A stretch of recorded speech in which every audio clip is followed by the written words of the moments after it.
Ladies and gentlemen, this is Myron Mays.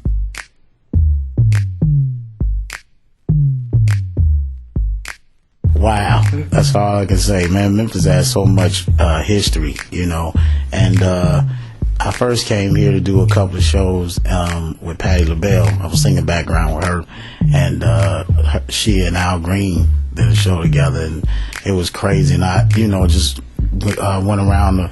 Al took us around, and showed us a lot of things, took us to Stacks and, the whole thing. And it's just being here, in the home of the blues.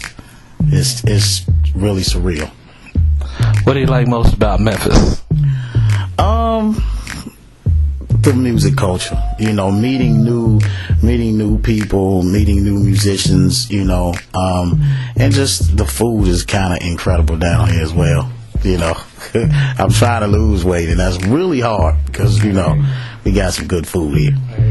What do you dislike the most? I haven't found anything I dislike yet.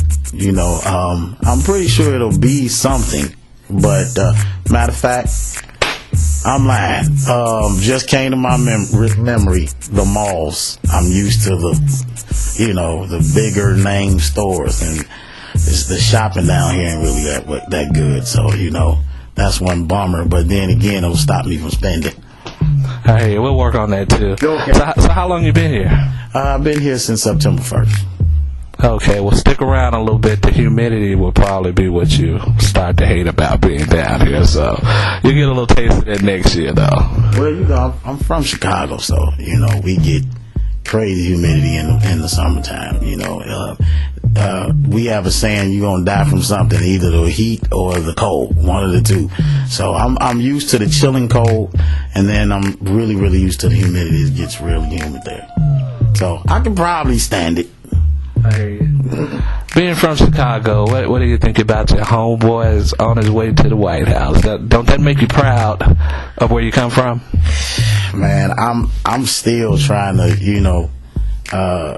kind of take that thing in. I remember when he had just got elected to the Senate. When he just got into the Senate, he did a interview on GCI, one of the bigger stations in Chicago, and he said on the radio that they asked him who did he listen to, and he said Dave Hollister, and he said, well, he has a powerful voice, and being from Chicago, being a homeboy from Chicago, he said maybe he'll sing for me one day, and he started chuckling. So I've been trying to find a way to him to get to this inauguration, take him up on that offer.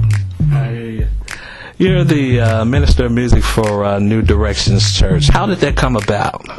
I actually did a New Year's Eve concert for them 2 years ago, December 31st of 2006, and me and the pastor stayed, kind of in contact. We talked a little bit before the concert, and he was saying how, he kind of connected with me, and we did have a really good connection, and the fact that he was frat too, so that helped a little bit. But we kind of kept in contact for a little over a year and a half, and here I am.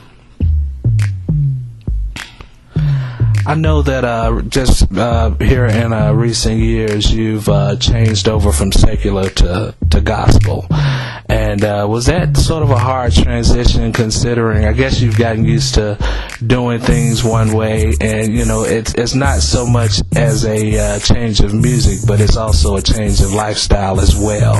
Can you tell me a little bit about that? Definitely got to be doing it. It got to be a calling. The reason why you're doing it.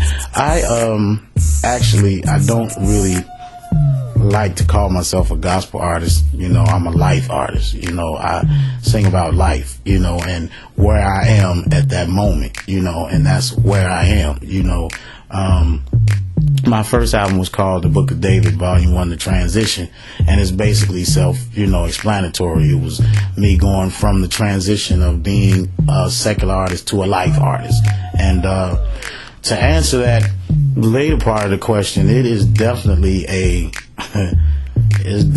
change of lifestyle, but I'm not just doing gospel shows. I'm still doing, R&B, and I'm doing, all my music in my show. So, you know, I don't feel like the music that I'm doing is for church people. It's for the people out here that won't go to church. You know what I'm saying? It's for people who will listen to me but won't listen to Kirk Franklin or Fred Hammond or Shirley C's or people like that. You know, they'll listen to me because it comes from a real place. You know, when they see, you know, I'm not gonna call them names, but they see some of those artists doing the same thing that they're doing. So, you know, it's kind of hard for them to, you know, take it from them, and they try to act so, you know, so much holier than thou, but they doing the same thing. The thing about us is we do it in your face, they do it behind closed doors. You know, so they'll accept it from people like myself and other than, you know, the other people. So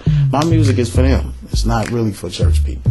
You know, church people, I always say, like Kirk, Fred, Donnie, those people are to uplift the body. My music, the body of Christ. My music is to add to the body of Christ. So, how many years have you been in the business total? 24 years now. Yeah.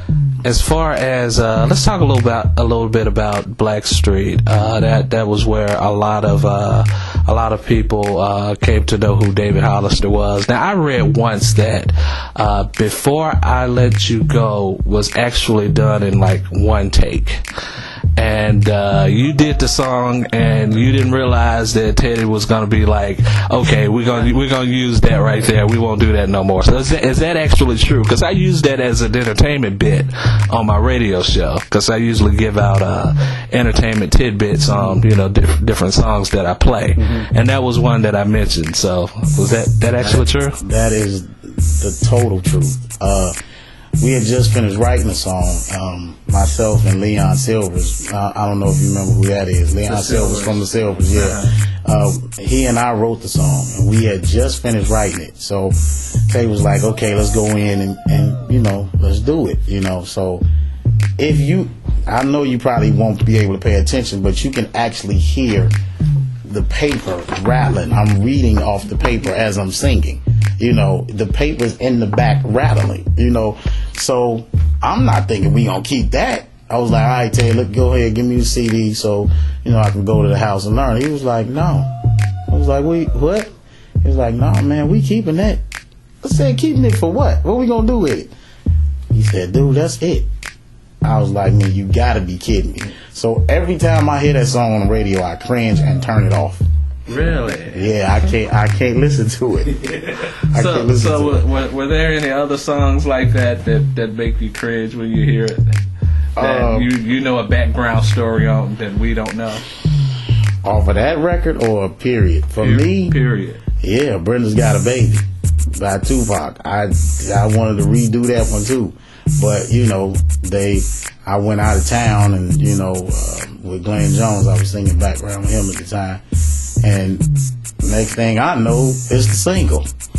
I said, wow, okay. That's how we doing it now, okay. But that was before Blackstreet. That was, you know, in 80, I want to say 89, 90, somewhere around there. I actually like that song. Brenda's Got a Baby? Yeah. It was too, I wanted to do more things to it, you know, but his Pac was like, nah, man, that's it. So, you know, that was that.